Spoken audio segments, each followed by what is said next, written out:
खरं तर डॉक्टर बाबासाहेब आंबेडकरांनी लिहिलेली घटना,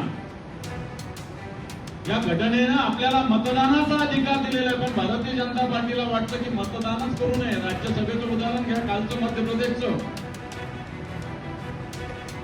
की मतदानच करू नये अशा प्रकारचं भारतीय जनता पार्टीचं षडयंत्र आहे. आणि म्हणून या समज गैरसमजाला कोणत्याही सदस्याने, मी शिवसेनेच्या सदस्याला सांगतो, बळी पडण्याची आवश्यकता नाही. कोणी कितीही माणूस असला तरी संघटनेपेक्षा कोणी मोठं नाही, हे सगळ्यांनी समजून घेतलं पाहिजे. मी तुम्हाला सांगतो, मोठ्या प्रमाणावर आले, कोणाला धाक देणं, कोणाला धमकी देणं, कोणाला प्रलोभन देणं, अशा पद्धतीनं सत्ताधारी पक्ष आताच्या घडीला निवडणुका लढतोय. त्यांना निवडणुकाच नकोय, इलेक्शन नको, सिलेक्शन पाहिजे. आपण जो म्हणेल तो निवडून आला पाहिजे, अशा प्रकारची भूमिका सत्ताधारी पक्षाची आहे. खरं तर डॉक्टर बाबासाहेब आंबेडकरांनी लिहिलेली घटना, या घटनेनं आपल्याला मतदानाचा अधिकार दिलेला आहे. पण भारतीय जनता पार्टीला वाटतं की मतदानच करू नये. राज्यसभेचं उदाहरण घ्या, कालचं मध्य प्रदेशचं, की मतदानच करू नये अशा प्रकारचं भारतीय जनता पार्टीचं षडयंत्र आहे.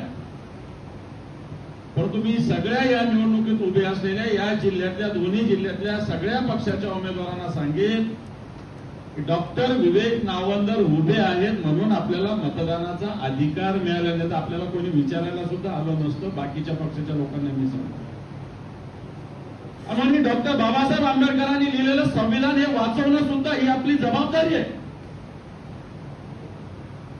लोकशाहीमध्ये निवडणुका होत असतात, जिंकणं हारणं हा लोकशाहीचा भाग आहे. परंतु निवडणुकाच लढल्या नाही पाहिजे अशा पद्धतीने प्रयत्न होत असेल तर त्याला विरोध केला पाहिजे. म्हणून या ठिकाणी राहुल पाटलासारख्या, बाबाजानी सारख्या कुशल नेतृत्वाखाली आपण ही निवडणूक लढवतोय. या निवडणुकीचे प्रमुख राहुल पाटील आहेत, लक्षात ठेवा. कोणी तुम्हाला बोलवतील, कोणी तुम्हाला सूचना देतील, बिलकुल या विषयात लक्ष द्यायचं नाही. अतिशय सुस्पष्टपणे शिवसेनेचा नेता म्हणून या मराठवाड्याची जबाबदारी माझ्याकडे उद्धवजी ठाकरे साहेबांनी दिली. म्हणून मी सगळ्या शिवसेनेच्या, विशेषतः सगळ्या सदस्यांना सांगतो की राहुल पाटलांना या इलेक्शनचं प्रमुख माननीय उद्धवजी ठाकरे साहेबांनी केलेलं आहे. कारण असे समाज, गैरसमज काही जण करून देऊ शकतात. आणि म्हणून या समज गैरसमजाला कोणत्याही सदस्याने, मी शिवसेनेच्या सदस्याला सांगतो, बळी पडण्याची आवश्यकता नाही. कोणी कितीही माणूस असला तरी संघटनेपेक्षा कोणी मोठं नाही, हे सगळ्यांनी समजून घेतलं पाहिजे. मी तुम्हाला सांगतो, निवडणुका येत असतात, निवडणुका जात असतात, संघटनेची शिस्त सुद्धा सगळ्यात महत्वाची आहे. हे पण लक्षात ठेवा, संघटनेची शिस्त सगळ्यात महत्वाची. शिस्त पाळणारा छोटा असेल नाही तर मोठा असेल, याची गय माननीय पक्षप्रमुख करणार नाही, हे मी तुम्हाला सांगतो. आणि म्हणून बांधून ही निवडणूक लढत असताना आपल्याला मी सूचना करेल, विनंती करेल सगळ्या तिन्ही पक्षाच्या उमेदवारांना, एकमेकांशी गैरसमज न करता आपण ज्यावेळेस आपले वज्रमूठ ठेवू तर विजय अवघड नाहीये. आपल्याकडे 130 ते 260 कधी होतील आपल्याला कळणार नाहीये. आज जे लोक उभे त्याच पक्षाच्या लोकांना सुद्धा कोणी विचारत नाहीये. असं वाटतं की आपण निवडूनच आलेलो आहे, आता प्रचार तरी कशाला करायचा, अशा प्रकारच्या मानसिकतेमध्ये समोरचे लोक फिरतात. डॉक्टर विवेक नावंदरांसारखा एक अभ्यासू कार्यकर्ता, संघटनेत काम करणारा कार्यकर्ता आपल्याला उमेदवार दिलेला आहे.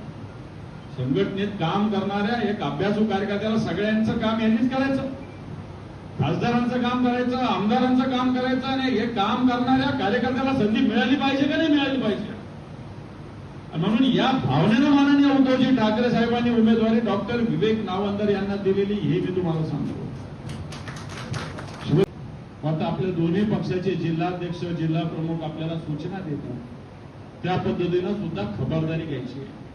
आपल्याला बऱ्याच वेळ चांगली पेरणी करता येते, चांगलं खत टाकतो आपण, चांगलं उगवतो, परंतु नेमकं पीक काढायच्या वेळेस आपली अडचण काही वेळेस होत असते. म्हणून सावध राहण्याची आवश्यकता आहे, लक्षात ठेवा.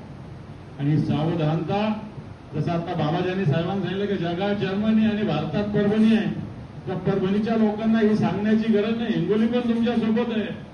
परंतु महाराष्ट्रात ही जिंकण्याची शक्यता महाविकास आघाडी आहे, त्यातली पहिल्या नंबरची जागा परभणी आणि हिंगोली, लक्षात ठेवा. आणि मग मी शिवसेना असेल, काँग्रेस असेल, राष्ट्र राष्ट्रवादी काँग्रेस असेल शरद पवार साहेबांची याच्या सदस्याला आव्हान करेल, आपला थोडासा मान पान बाकीच्या सगळ्या गोष्टी थोडं बाजूला ठेवा. कारण एका निवडणुकीचा हा विजय आपल्याला प्रेरणा देऊ शकतो, आपल्याला ऊर्जा देऊ शकतो, आपल्याला ताकद देऊ शकतो, लक्षात ठेवा. कारण जर अशाच पद्धतीनं जर सत्ताधारी पक्ष वागत गेले तर येणाऱ्या काळात मला असं वाटतं लोकशाही राहील का नाही राहील या देशात हा प्रश्न सगळीकडे निर्माण झालेला आहे. आणि म्हणून बांधवांनो मी जास्त बोलणार नाही. आज महानगरपालिका या ठिकाणची असेल, जिल्हा परिषद असेल, नगरपंचायती असेल, नगरपालिका असेल, याच्या सगळ्या सदस्यांना राजकारणामध्ये हे सांगू इच्छितो मी, 1 आणि 1 3 सुद्धा होऊ शकतं, 1 आणि 1 2च होत नसतं, 1 आणि 1 3 होऊ शकतं.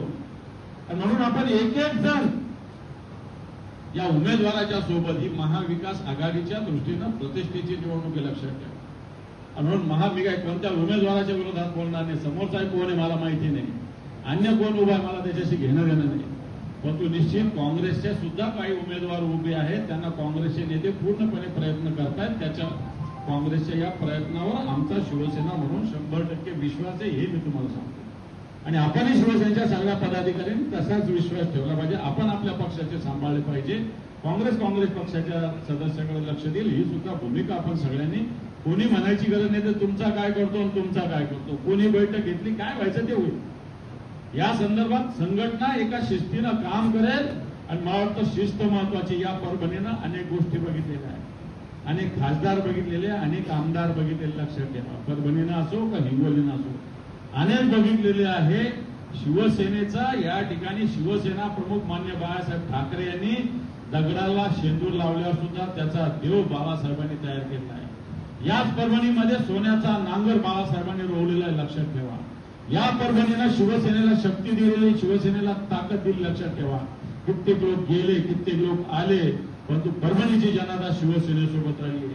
मात्र जनता ज्यावेळेस शिवसेनेच्या सोबत राहते त्यावेळेस ज्या जनतेनं या नगरसेवकांना, जिल्हा परिषद सदस्यांना निवडून दिलेलं आहे त्यांनी सुद्धा शिवसेना आणि महाविकासाच्या उमेदवारासोबत राहिलं पाहिजे. अशा प्रकारचा संकल्प आपण करावा, अशा प्रकारची विनंती आणि आवाहन करतो. डॉक्टर विवेक नावंदर यांना शुभेच्छा. योग्य नाही, ठीक आहे, संपर्क साधू आणू आणि येतील अशा प्रकारचा आत्मविश्वास आपण बाळगू. त्याच्यामध्ये निवडणूक एक मताची आहे. भले आपल्याला 100 मतांनी विजय प्राप्त करायचा असला तरी एक मताची आहे. एक मताची नाही, एक पॉइंट मताची सुद्धा आहे. आता डॉक्टर साहेबांनी सांगितलं की संभाजीनगर विधान परिषदेचे मागच्या 2 निवडणुका, 3 निवडणुका, 4 निवडणुका मी त्याच्यात राहिलेलो, एकदम मी स्वतः उमेदवार म्हणून. मला आठवतं 2007च्या निवडणुकीत त्यावेळेस आपली युती नव्हती, शिवसेना भारतीय जनता पार्टी आम्ही सोबत होतो. शिवसेनेचे उमेदवार किशनचंद तनवानी होते, काँग्रेसचे उमेदवार अब्दुल सत्तार साहेब होते. पण आमची युती असूनही भारतीय जनता पार्टीनं सुभाष आंबेडला मतदान केलं होतं आणि किशनचंद तनवानी 3 नंबरवर होते. आमच्याकडे मते होते 131 फक्त. आणि 3 नंबरवर किशनचंद तनवानी राहिले, 121 होते, 133 पडले. आणि 3 नंबरवर राहिलेला माणूस 3 मतांना निवडणुकीत जिंकून आला. तो 3ऱ्या नंबर होता. पहिल्या नंबरवर एक वेगळे होते, अब्दुल सत्तार होते, 2ऱ्या नंबरवर सुभाष आंबेड होते, 3 नंबरवर किशनचंद तनवानी होते, तरी 3 नंबरचा माणूस निवडून आला होता.